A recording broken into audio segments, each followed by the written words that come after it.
안녕하세요. 오늘은 지난 시간에 이어서 1급 기출문제 제87회 120 아니죠. 지난번에 142번 명예의 치유까지 했으니까 이제 143번부터 같이 한번 풀어보도록 하겠습니다. 좀 확대를 할게요.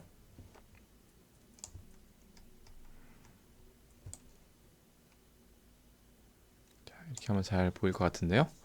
자, 143번부터 152번. 다음 단어 중 첫 음절이 장음인 것을 가려 그 번호를 쓰세요. 이렇게 되어 있습니다.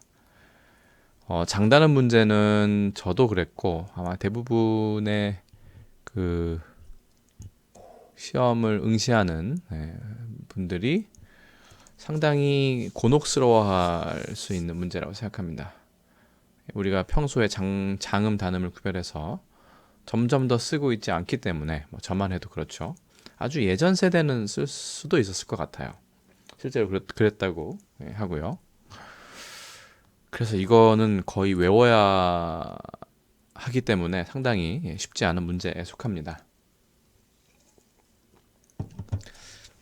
제가 보니까 중국어의 성조와 약간의 연관성이 있어서 그걸로 한번 풀어보려고 합니다. 100%는 아닐 것 같습니다만 이번 1급 기출문제는 어느 정도 맞는지 한번 알아보도록 하겠습니다. 볼까요? 143번입니다.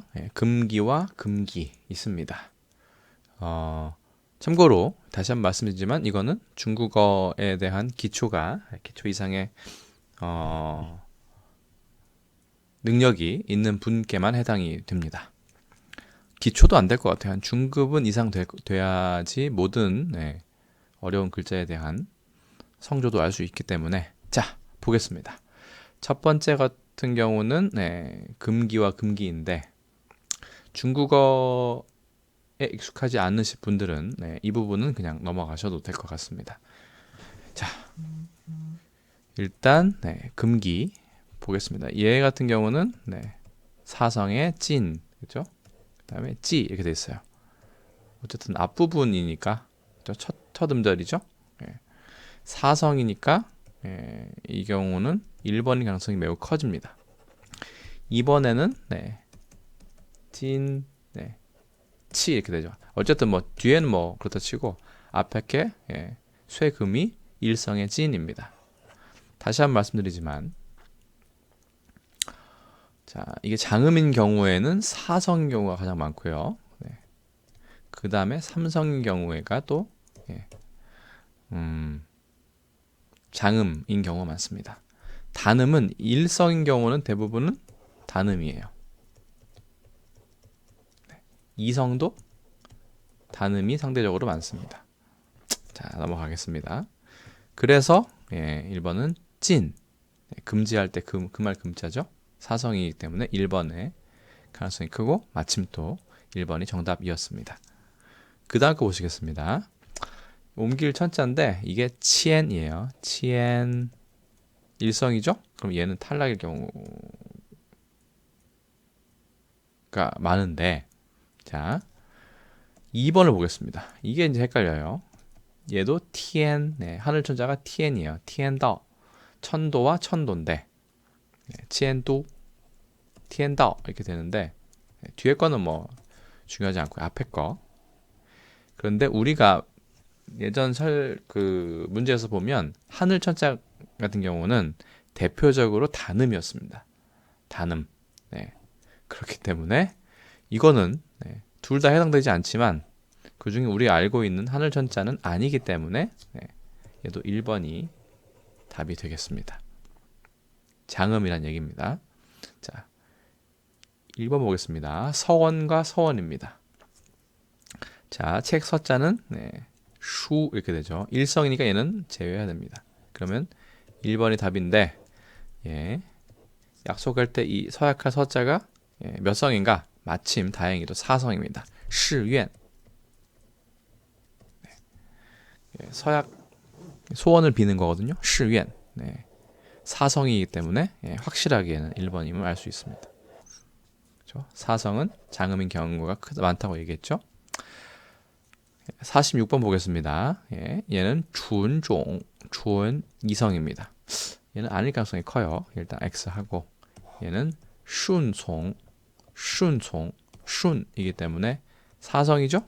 그러면 조금 편안한 마음으로 2번을 고르셔도 웬만하면 정답에 가까울 것이고 실제로도 2번이 정답입니다. 147번 볼까요? 조선과 조선입니다. 얘는 짜오이고요. 얘는 차오시엔. 이기 때문에 이성이죠. 이성은 역시 단음 경우가 많기 때문에 X. 그러면 자연스럽게 1번, 그렇죠? 배를 만드는 조선의 조자가 장음일 가능성이 매우 커졌습니다. 11121. 자, 계속해서 보겠습니다. 어디까지 맞는지 한번 보겠습니다. 자, 148번 보겠습니다. 주목과 주목입니다. 얘는 발음이 붉은 나무죠. 붉을 줄자니까 얘는 쭈입니다. 쭈무. 이렇게 되기 때문에 사성이죠. 일성이죠. 얘는 버리고 얘를 취하면 됩니다. 1번 보겠습니다. 1번 같은 경우는 베이비아오. 비석의 그 앞면을 말하는 것 같아요. 비표. 얘도 비표인데 비밀한 표지라고 되어 있는데 저는 무슨 말인지 잘 모르겠어요.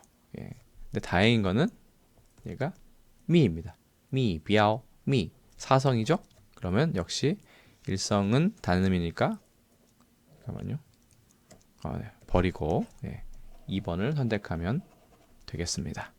150번 보겠습니다. 성역과 성역이에요. 얘는 셩 사성이고요. 얘는 청 이성입니다. 그럼 당연히 얘는 버리고 얘를 취해야겠죠. 1번 됐습니다. 151번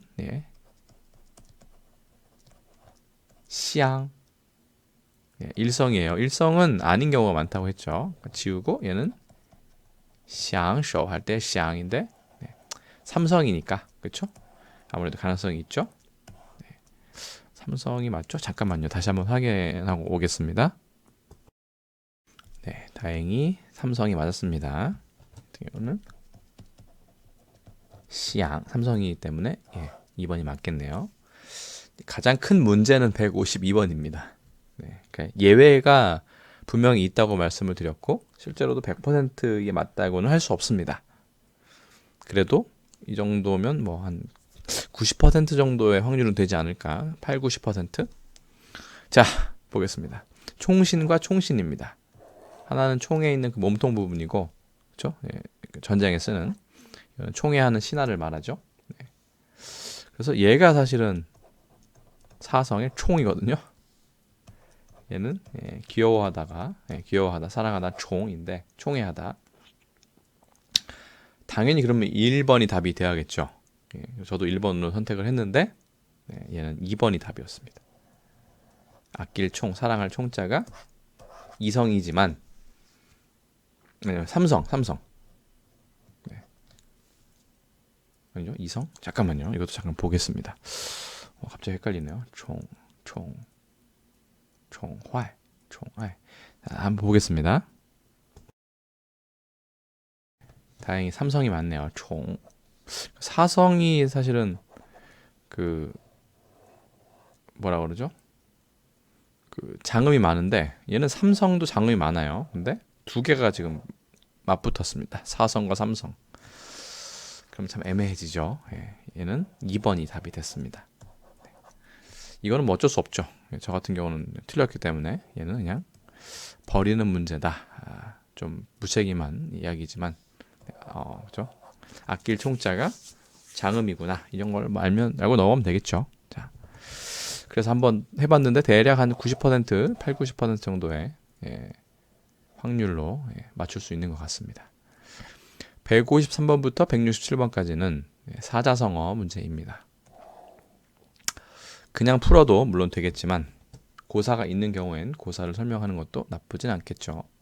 그래도 최대한 간략하게 풀어 가겠습니다. 처음 거는 뭐 그렇게 어렵지는 않은 것 같아요. 네. 고장난 네. 명이겠죠.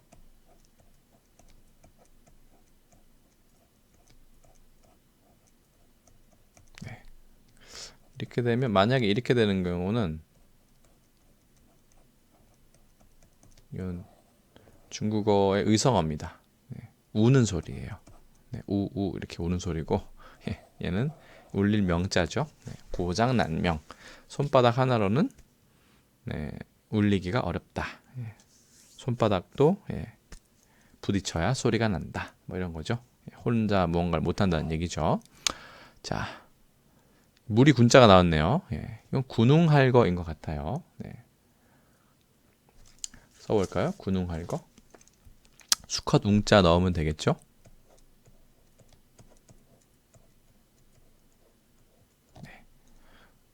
영웅들이 각자 하나씩 그 거점을 가지고 나누어서 차지한다는 얘기죠. 중앙 통치력이 중앙적인 집권력이 그 집권 어떤 집중적인 그런 시스템이 붕괴되었을 때 군웅할거라고 많이 이야기합니다. 뭐 춘추 전국 시대에도 해당이 되겠죠. 넘어가겠습니다. 155번 보면 구상 유취인데 유자가 젖 유자입니다. 이렇게 쓰죠. 어린 아이 같은 경우는 특히 깐난 젖먹이 아이 같은 경우는 입에서 엄마 젖 냄새가 난다고 하죠. 사람을 도발할 때 많이 쓰죠. 그렇죠? 입에 이거 이제 오히려 상자이지만 아직도 이런 뜻으로 오히려 상자지만 아직이라고 보면 되겠다. 아직도 젖 비린내가 남아 있다. 구상 유취 라고 보면 될 것 같습니다. 사기의 그 유방과 한유의 이야기에서 유래했다고 합니다. 유방과 한유가 아닌가요, 이게? 잠깐만요. 제가 이렇게 사기의 유방과 한유의 고사에서 나온 건 맞는데 장수는 표라는 장수에 관련된 일화가 있는데 그렇게 뭐라 그럴까요? 좀 생동감 있는 그런 이야기는 아니더라고요. 그래서 그냥 구상 유치 정도 설명하고 넘어가도록 하겠습니다. 자, 156번 보면 관, 상, 재 있죠. 당연히 들어갈 말은 혼이겠죠. 4대 4가지 예의를 말하는데 특히 관 같은 경우는 남성이죠. 그래서 남자가 성인식이죠. 갓을 쓰는 관례 그 예도 레자입니다. 관례, 혼례, 상례, 제례. 상은 이제 상을 당했을 때 이제 하는 거고요. 제는 아시다시피 제사를 지내는 이 4가지의 예도에 대해서 얘기할 때 관례, 혼례, 상례, 제례 이렇게 얘기합니다. 관혼상제. 인간에게 있어 특히 유교적인 관념에서 상당히 중요하게 생각하는 그런 뭐라고 그럴까요? 예의, 이벤트와 관련된 예의라고 생각하면 될 것 같습니다. 중요한 일이죠. 지금도 중요합니다. 자, 그 다음 보겠습니다. 157번 볼까요? 원앙, 금침이죠. 이불 금이고 이게 베개 침이죠. 그래서 나무로 된 베개를 목침이라고 흔히들 지금도 가끔 얘기합니다.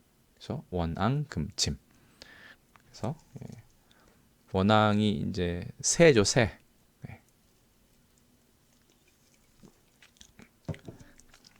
이거를 이제 우리 그 일본어를 잘못 써가지고 인꼬라고 예전에 잠깐 했던 적이 있죠. 지금은 잘 안 쓰는데 원앙 이 상당히 그 사이가 좋다고 하죠. 커플이 이 새가. 근데 알고 보면 아니라고도 하는데 어쨌든 그거는 이제 뭐 너무 복잡해지니까 사이 좋은 동물의 대명사격이죠.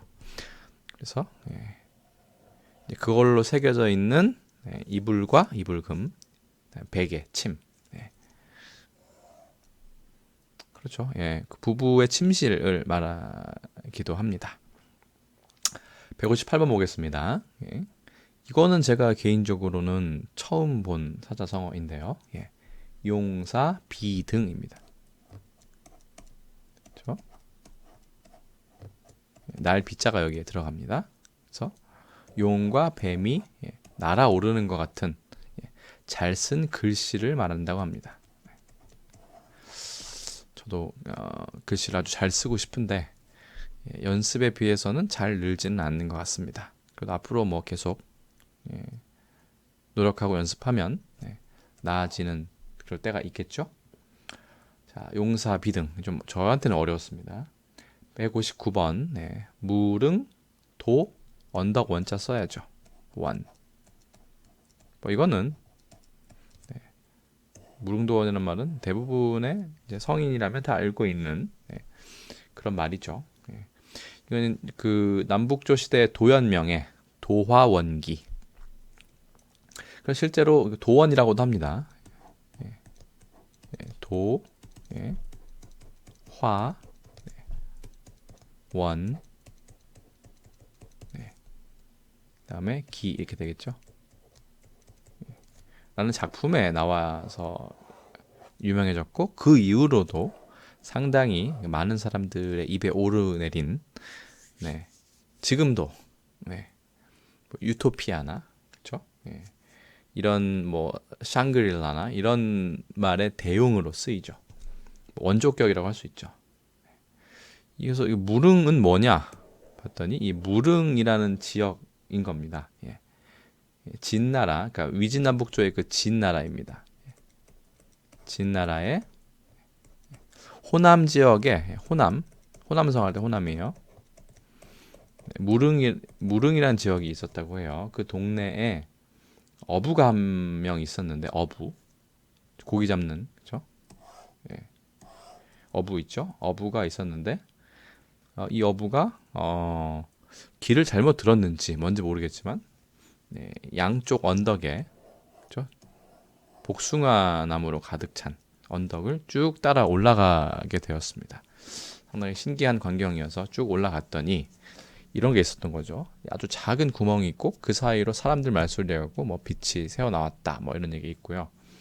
그래서 그 작은 구멍으로 아주 작지는 않은 것 같아요. 들어가 보니까 정말 이걸 비슷한 말이 별천지거든요. 이 세상에 과는 전혀 다른 신세계가 별천지 펼쳐져 있었다. 그렇죠? 그래서 가봤더니 그 진나라 진시황이 있는 그 진나라의 난을 피해서 그 유민들이 그 난민들이 상당히 거기 모여 살았었는데 그 사람들이 상당히 그 낙원 같은 천국 같은 곳에서 패러다이스 유토피아 같은 곳에서 자기네끼리 잘 살고 있더라. 그래서 오히려 자기한테 물어보는 거죠. 지금 세상이 어떻게 변해 있느냐. 그래서 세상이 돌아가는 것도 모르고 거기서 아주 신선들처럼 아주 행복하게 살고 있었다. 이런 얘기에서 나왔다고 합니다. 그래서 이 무릉도원은 뭐 사람들이 다 바라는 이상향에 가깝죠. 그래서 우리나라의 그 고려 말에 이인로라는 사람도 파한집에서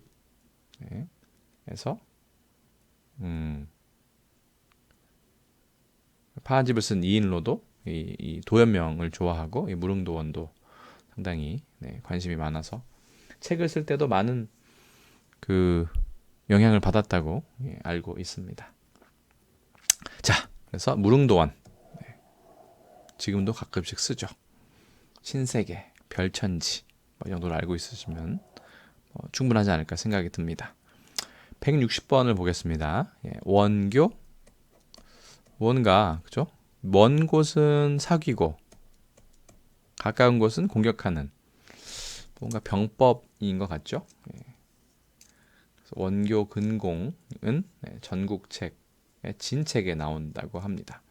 뭐 사기에도 범저, 채택, 열전에 뭐 나온다고 하는데 이 이야기의 주인공이 범저인지 범수인지 조금 애매합니다. 인물의 정보가 좀 애매한 것 같아요. 생졸 연도 좀 명확하지 않고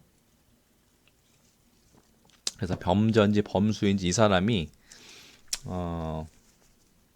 진나라에 가서 한나라하고 위나라를 공격하고 초하고 제는 외교 관계를 맺어야 가까운 곳은 먼저 치고 그 먼 곳을 먼저 치려고 했는데 그걸 반대한 거죠.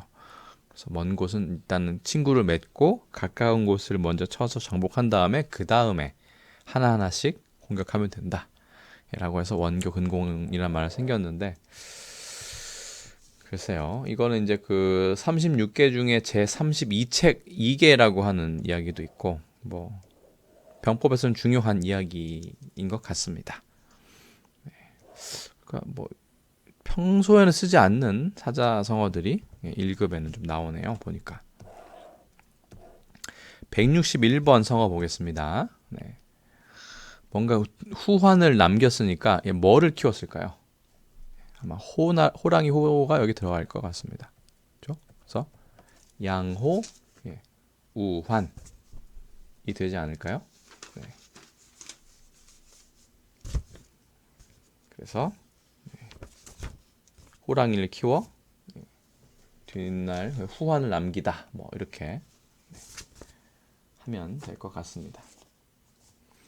자, 그 다음 이것도 이제 그 항우하고 유방의 이야기인데, 나중에 그 한나라를 세운 고조가 유방이죠. 항우의 세력을 그냥 놔두려고 했더니 옆에 있던 모사들이 호랑이를 그냥 키워서 그냥 놔두면 나중에 큰 우환이 됩니다. 후환이 될까 두렵습니다라고 해서 항우를 마음에 공격하고 항우는 죽고 전국을 평정을 하죠. 그 다음에 한나라가 중국인이 본인의 뿌리라고 생각하는 뿌리 한나라가 유방에 의해 생기게 되죠. 그 사람이 한고조라고 할 수 있겠죠. 자, 어쨌든 그렇습니다. 그 다음 보겠습니다. 뭐 이거는 상전벽해입니다. 이것도 이제 고사가 있는데 고사만 너무 얘기를 하면 너무 지루해질 것 같기도 하고, 그렇죠? 시험 문제를 빨리 풀어야 하는 컨텐츠는 어울리지 않는 것 같아서 넘어가겠습니다. 사실 지난 컨텐츠도 3회였나요? 그렇죠? 돌이켜보면 너무 다른 얘기를 좀 많이 했던 것 같아서 살짝은 후회를 하고 있습니다. 문제 풀 때는 문제에 집중하고 다른 기회가 있을 때 그때 제 생각도 밝히고 관련된 이야기도 소개해 드리는 걸로 그렇게 하겠습니다. 163번 보면 그렇죠? 세옹지 마이죠. 중국에서는 세옹지마 아니고 세옹실마라고도 많이 얘기합니다. 뭐 거의 지마는 거의 못 들어본 것 같아요. 사이웡 시마 이렇게 해서 변방의 늙은이의 말, 그죠? 이건 유명한 얘기죠. 변방의 늙은이가 있었는데 이 사람이 어느 날 말을 잃어버렸죠. 잃어버린 게 말이 혼자 도망갔어요. 그 사람들이 위로를 하죠. 말을 잃어버려서 어떡합니까? 마음이 아프시겠어요. 라고 하니까 이 늙은이가 노인이 뜻밖의 말을 하죠.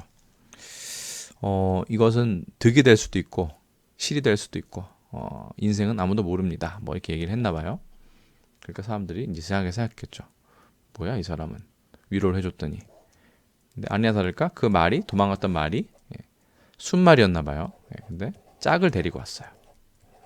물론 짝을 데리고 오면서 이제 망아지도 낳겠죠. 그래서 이게 데리고 집에 오니까 사람들이 그렇군요. 그러면서 좋으시겠어요. 상당히 이 말은 참 훌륭합니다. 뭐죠? 득이 되는 말입니다. 라고 했더니 또 이 늙은이가 꼭 그렇지 않을 수도 있습니다. 이게 또 손해가 될 수도 있습니다라고 사람들이 또 수군겠겠죠. 그 다음에 어느 날 이 늙은이의 아들이 이 말을 타다가 말 위에 떨어져서 다리가 부러졌습니다. 그렇죠? 그래서 거의 반영구 장애를 갖게 된 걸로 돼 있어요. 절름발이처럼. 사람들이 또 위로를 하죠. 아, 저 말이 정말 그렇죠?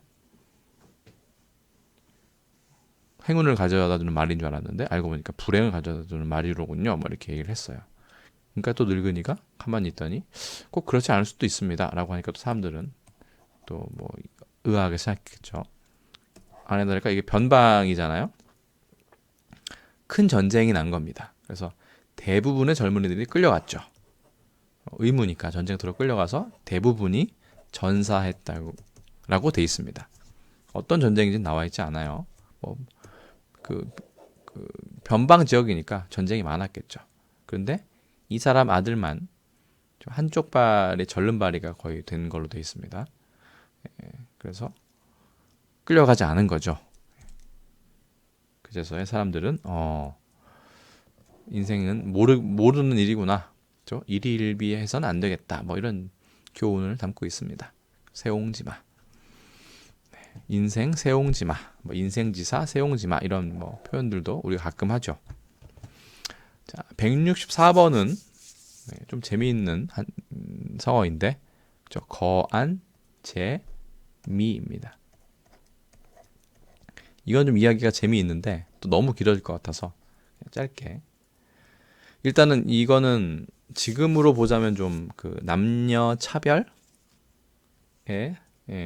소지가 그 오해의 소지가 좀 있습니다만 꼭 그렇지는 않은 것 같고 고사를 보면 좀 알 수는 있습니다. 이게 이제 밥상을 여성이죠. 여성이 이제 남편에게 바칠 때 줄 때 대충 이렇게 막 던져서 주는 게 아니고 그 이게 상입니다. 상을 들어 올리는데 그걸 어디까지 자, 눈썹 위에까지 이렇게 상을 가지런히 든다.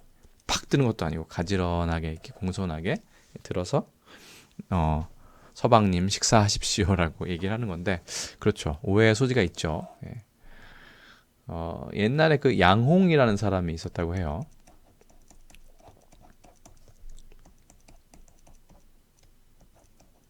네, 양홍이라는 사람이 있었는데 이 사람 상당히 청렴하고 올바른 생각을 가지고 있었다고 합니다. 상당히 정직하고. 그런데 같은 마을인가 건넌 마을이겠죠. 맹광. 뭐 사실은 이건 나중에 이 남편이 지어준 말이긴 한데 맹씨 집안에 딸이 있었는데 이 딸이 30이 넘도록 결혼을 안 하고 있었다고 합니다. 안 한 건지 못 하는 건지 모르겠지만 어쨌든 이 맹씨 집안의 이 딸은 이것도 좀 오해의 여지가 있지만 그냥 그대로 설명을 하자면 상당히 얼굴이 검고 검은 얼굴도 요즘에는 아름다운 경우가 많죠. 검고 아무튼 예쁘지 않은 얼굴이었다고 해요. 거기다가 예전엔 지금도 그렇지만 여성이 좀 야리야리한 그러니까 힘이 좀 없는 그런 것도 필요했는데 미덕으로 이 사람은 큰 바위나 절구를 들을 수 있을 정도의 힘을 가지고 있었다고 합니다. 여성이지만 그런데 이 사람이 이 여자 결혼 안 하고 있었는데 누가 물어보니까 이렇게 얘기를 했다고 합니다. 양홍같이 그러니까 뭐 사실은 아니겠죠. 양홍같이 올바른 남자가 아니면 나는 시집을 가지 않겠다라고 했다고 합니다. 그 얘기를 들은 양홍이 이 여자는 내가 결혼을 해야겠다라고 해서 그 전에도 막 그 여러 군데서 혼사가 들어왔나 봐요. 근데 다 물리치고 이렇게 예쁘지 않다고 하던 이 맹광을 아내로 맞이하게 됩니다. 그런데 이제 그 신혼 기간에 원래 같이 이제 부부니까 잠도 자고 해야 되는데 얼굴을 쳐다보지 않았다고 합니다. 양홍이. 그래서 처음에는 의아하게 생각하다가 이 맹광이라는 이름도 이제 지어준 거예요. 맹광이라고 아내에게 물어보니까 아내가 왜 저를 거들떠보지도 않나요? 우린 결혼했는데 라고 물어보니까 양홍이 대답했다고 하죠. 나는 당신의 그 평소의 본연의 모습을 좋아서 사랑해서 결혼한 거지 이렇게 매일 비단 옷을 입고 화장을 해서 꾸민 이런 얼굴 이런 모습은 내가 싫다. 시골 안악 정도의 얼굴 그 차림으로 충분하다. 그래서 내가 걸떠보지 않았다라고 얘기를 했다고 합니다. 이것도 사실 말이 안 되죠. 어쨌든 네. 그래서 맹광이 이제 깨달은 바가 있어서 그러면 화장 다 지우고 네. 옷도 아주 수수하게 입은 다음에서야 양홍이 이제 그 이제 부부로서 함께 잘 사이좋게 지내기 시작했다고 합니다. 웃기죠? 예. 근데 양홍 같은 경우는 농사를 주로 지었는데 심심풀이로 친구들한테 편지를 써가지고 시를 지었는데 그게 어느 날 뭐라 그러죠? 왕실을 비방하는 어떤 그 시를 짓는 걸 좋아했나 봐요. 사회 비판적인 거죠. 짓다가 이게 발각이 돼서 쫓겨나는 상황이 된 겁니다. 그래서 맹광과 함께 어디로 갔냐면 이웃인 오나라로 갔어요. 네. 오나라로 갔는데 이 사람이 누군지 모르기 때문에 그렇죠? 고백통이라는 돈이 많은 사람이었나 봐요. 이 사람이 이 양홍이라는 사람의 능력을 못 알아보고 방앗간지기로 그냥 썼던 거죠. 사람을 부렸던 거죠. 아주 그 낮은 직업으로. 옛날엔 직업에도 그 귀천이 있지 않았습니까? 그러고 있었는데 이제 소문이 들리는 거죠. 양홍이 그러면 이제 이 맹광도 실망을 하고 그렇죠? 방앗간지기면 높은 지위가 아닌데 남편을 좀 막대할 수도 있었겠지만 매일매일 여기 나오는 거죠. 이제 그 밥상을 이 사람이 퇴근하고 돌아오면 이렇게 눈썹까지 들어 올려서 공손하게 그 경의를 표시했다는 거예요. 존경을 공손하게. 그 얘기를 듣고 이 그 대부호였던 고백통이라는 사람이 이 사람은 범상한 인물이 아니다라고 생각을 해서 이 사람에게 이제 그 방앗간지기 일은 그만 시키고 이제 돈도 대주고 적당한 직업을 줘서 결국 양홍이 나중에 수많은 저수를 할 수 있게 도와주는 사람도 고백통이라고 하죠. 근데 그 고백통이 이 사람을 다시 보게 된 계기가 바로 이 양홍의 아내인 맹광이었다는 얘기입니다. 결국은 원래는 그래서 남편에게 공손하게 대하는 그런 아내의 모습을 이제 묘사한 것인데 그 다음에는 조금씩 의미가 변해서 부부 사이가 아주 좋고 서로 공경하는 그 이상적인 부부의 관계 사이를 지칭하는 말이 되었다고 합니다. 그게 바로 뭐라고요? 거안재미입니다. 가지런한 하나 제자를 쓰죠. 네. 넘어가겠습니다. 165번. 네. 좀 길어졌네요. 당구, 풍월. 그렇죠? 원래 당구 3년, 피해 풍월이에요. 이게 지질 패자거든요. 서당이죠.